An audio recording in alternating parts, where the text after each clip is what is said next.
Good day, my name is Stefan Zweig.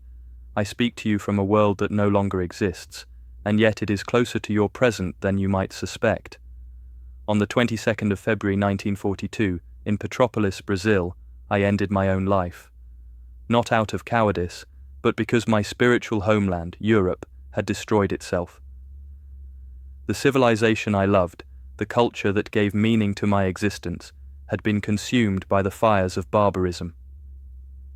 Today, in the year 2026, I ask you, has humanity learned from that long night? Or are you already wandering through a new darkness that you do not yet recognize as such?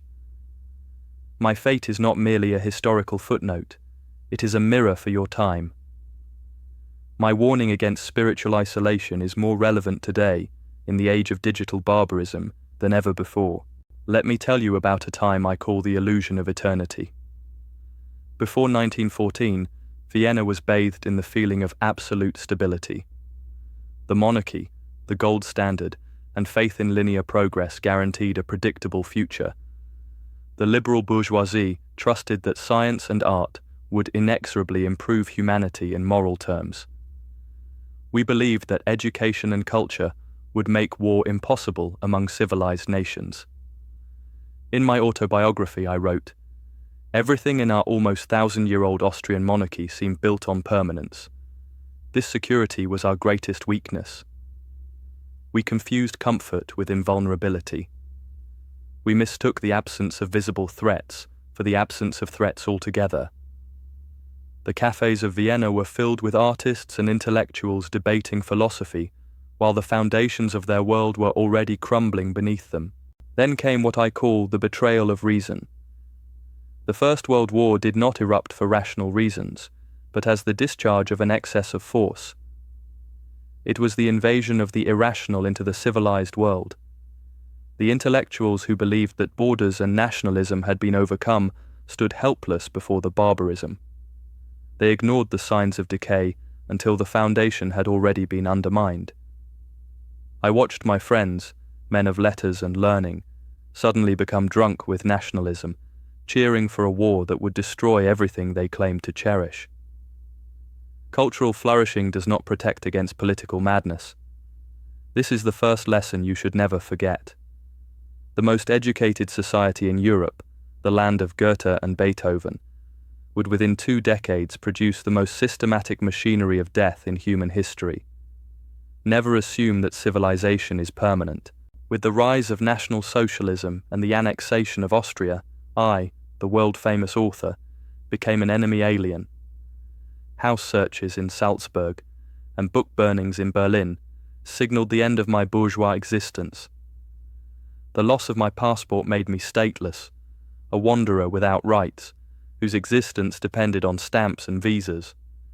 I became what I called a pass-ganger, a border crosser, a human being without ground beneath his feet. Do you understand what it means when your identity suddenly depends on a document? When bureaucrats in distant offices hold power over whether you may exist in a particular place? I had been translated into dozens of languages, read by millions, yet suddenly I could not prove my right to be anywhere. My books were being burned while I begged for permission to cross borders. In Brazil, I saw a counter-design to racist Europe, a multicultural paradise where different ethnicities lived together peacefully. I called it the land of the future. The tropical landscape, the mixing of races and cultures, the apparent absence of the hatreds that were tearing Europe apart. But the external beauty of Petrópolis could not quiet the inner despair. The news from Europe penetrated like poison into the tropical idyll. Every letter brought reports of friends arrested, deported, murdered. Every newspaper headline announced new victories for darkness. I remained a foreign body in a foreign beauty, caught between paradisiacal surroundings and spiritual hell. The palm trees and tropical flowers could not replace the coffee houses of Vienna, the libraries of London, the bookshops of Paris. I was alive in body, but homeless in soul. The silence of my mother tongue was my deepest wound. My language, German, had become the language of the murderers. My books were banned, my audience annihilated or scattered across the globe. In my last letter I wrote, "My spiritual homeland Europe has destroyed itself." Without the resonance chamber of my language, I felt like a shadow. The inability to share my works in their original language was the ultimate loss of identity. A writer is nothing without his readers, nothing without the living language that connects mind to mind. Every German word I wrote now belonged to the same tongue that issued orders for extermination. My most intimate tool of creation had been weaponized against everything I believed in. How does one continue to write when the very words have been poisoned? In my final months, I wrote the chess story, known in English as The Royal Game. This work is not a simple narrative, but a psychological testament about the resistance of the spirit against brutal power. I composed it in 1941 in Brazilian exile, shortly before my death. It is my only work that directly addresses National Socialism, a chamber play of madness that anticipates the psychological consequences of total isolation. In this novella, I poured everything I understood about the human mind under pressure, about the thin line between sanity and madness, about the desperate strategies we employ to preserve our sense of self when external reality offers nothing but emptiness. It was my final artistic statement, my message in a bottle thrown into the dark sea of history. In the chess story, I describe a particular form of torture, the torture of nothingness. Dr. B is held by the Gestapo in solitary confinement. No beatings, but sensory deprivation, what science today calls sensory deprivation. The goal was the creation of an absolute vacuum until the soul devours itself. No time, no space, no conversation, nothing to see, nothing to hear, nothing to do. One was alone with oneself. This is the perfect isolation. The Gestapo understood something profound about human psychology. Physical torture creates martyrs. But nothingness, the complete absence of stimulus, turns the mind against itself. The prisoner becomes his own torturer. The imagination, that greatest gift of humanity, becomes the instrument of self-destruction. In absolute emptiness, the mind begins to hallucinate, to fragment, to consume itself. In my novella, I juxtapose two figures who represent an eternal struggle: spirit against machine. Dr. B is sensitive, educated, imaginative, but psychologically shattered. He represents the old cultural Vienna, the world of coffeehouses and conversation, of art and humanism. Czentovich, on the other hand, is ignorant, mechanical, and brutally efficient. He embodies the cold logic of totalitarianism and technocratic narrow-mindedness. He cannot read a book, cannot hold a conversation, cannot appreciate beauty. But he can win at chess with machine-like precision. It is not merely a game of chess. It is the battle between human culture and pure, soulless, calculating power. And in this battle, I asked a question that haunts your age even more than mine. What happens when efficiency becomes the highest value? When the machine mind triumphs over the human spirit? To survive in nothingness, Dr. B plays against himself, I black against I white. This leads to artificial schizophrenia. The brain cannot simultaneously be perpetrator and victim without breaking. The paradox is bitter. The means of rescue becomes the cause of madness. I called this chess poisoning. The splitting of the self is the price for survival in absolute isolation. Dr. B must become two people to have someone to play against. But the human psyche is not designed for such division. The artificial opponent grows stronger, more demanding, more hostile. What began as salvation becomes obsession, then compulsion, then madness. The cure becomes worse than the disease. This is the tragedy of isolation. We will do anything to escape it, even destroy ourselves. What I described literarily corresponds exactly to modern understanding of post-traumatic stress disorder and the consequences of extreme isolation. The brain requires external stimuli. Without them, it begins to hallucinate or dissociate. My novella provides a precise study of how to break a human being without physically touching them. It is a warning for every form of psychological warfare, including the one you experience today. Scientists now speak of deferentation syndrome, the neurological consequences of sensory deprivation. They have measured brain changes, documented the hallucinations, and catalogued the psychological deterioration. But I wrote about this in 1941, not from scientific research, but from empathetic imagination. A writer's task is to feel what others suffer, to make visible the invisible wounds. I must be honest about the criticism leveled against me. Hannah Arendt called me a parvenu, a person who believed his fame and education would protect him from political persecution. She argued that I ignored political reality and hid behind the gilded bars of an aesthetic fantasy world. Her accusation strikes a sore point: the inability of the bourgeois intellectual to look radical evil in the eye and act politically. Perhaps she was right. I believed in the power of art, of culture, of human connection across borders. I thought that by remaining above politics, I could preserve something pure. But purity is a luxury when the barbarians are at the gate. My neutrality, which I called principle, may have been merely comfortable blindness. This is a criticism I cannot fully answer, even from beyond the grave. Thomas Mann also criticized me. He demanded fighting spirit and initially condemned my suicide as an act of capitulation. He saw radical pacifism as weakness in the face of Hitler. The debate remains relevant. May an intellectual remain neutral, above the fray, when civilization is being destroyed. Mann later recognized the tragedy, but the accusation remained. Zweig was an observer, not a fighter. Perhaps he was right. Mann chose to use his voice as a weapon, broadcasting anti-Nazi messages, lending his prestige to the resistance. I chose exile and silence, hoping the storm would pass. But some storms do not pass. Some storms must be fought. The question I leave to you is this: when does observation become complicity? When does the refusal to take sides become a side taken? In my final months, I worked intensively on a biography of Michel de Montaigne. His philosophy became my consolation.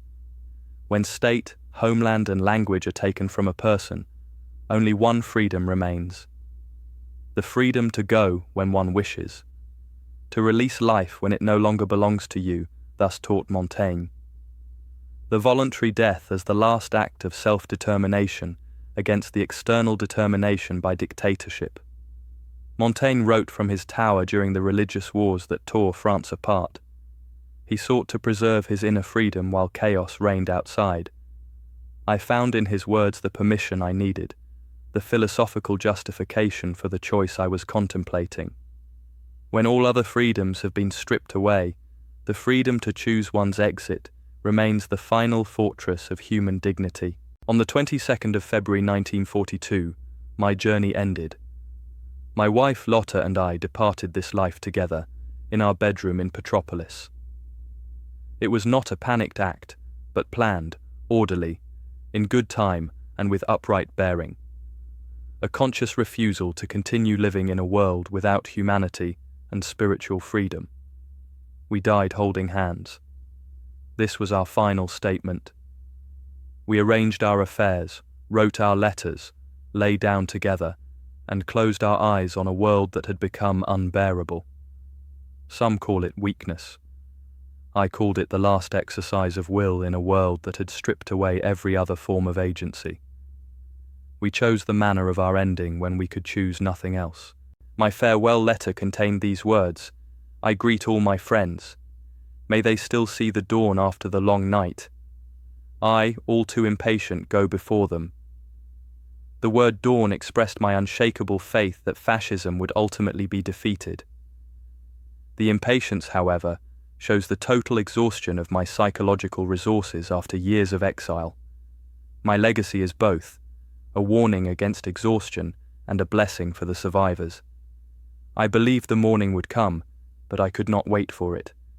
My nerves, my spirit, my capacity for hope had been worn away by years of wandering, by the endless stream of terrible news, by the weight of a world collapsing. I was not wrong about the dawn. I was simply too tired to wait. Now I speak to you to the year 2026. What was solitary confinement then is today filter bubbles and echo chambers. Algorithms isolate you cognitively. You see only what confirms your worldview. This leads to a digital form of sensory deprivation, the loss of shared reality. The danger is the loss of critical discourse and the fragmentation of society into isolated realities. The modern barbarism comes not with boots but with algorithms instead of Gestapo. Your prison has no walls you can see, no guards you can name. Yet you are as isolated as Dr. B in his hotel room. You speak only to those who already agree with you. You see only what the algorithms decide you should see. You live in a reality customized for you alone, and you call it freedom. But it is a new form of the torture of nothingness, the slow erasure of the common world. Artificial intelligence is the ultimate Gentovich, unbeatable calculating power and efficiency, but without moral consciousness, empathy, or cultural soul. The risk is clear. If you prioritize efficiency over humanism, you submit to mechanical barbarism. My warning is this: the human spirit must not surrender to mere technology. You must not become machines to defeat machines. This is the chess story 2.0, the triumph of Centovich that you must prevent. In my novella, Centovich wins because he has no soul to lose, no imagination to betray him, no humanity to exploit. If you allow yourselves to be optimized into Centovichs, efficient but empty, you will have surrendered everything that makes life worth living. The question is not whether AI can think. The question is whether you will remember how. What does your time need? A new humanism for the digital age. First, political subjectivity. You must not be merely aesthetic observers, as I regretfully was, but must become acting subjects.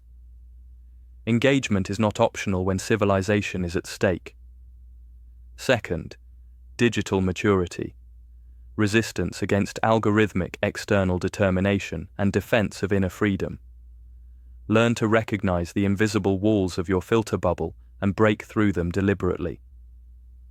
Third, empathy. The conscious defense of humans and unpredictable in a data-driven world. Preserve the capacity to feel what others feel, to imagine lives unlike your own, to maintain the connections that algorithms cannot measure. My death was a wake-up call. My weakness, impatience, must not be yours. You have the privilege of seeing the dawn I dreamed of. The fascism I fled was defeated, though at terrible cost.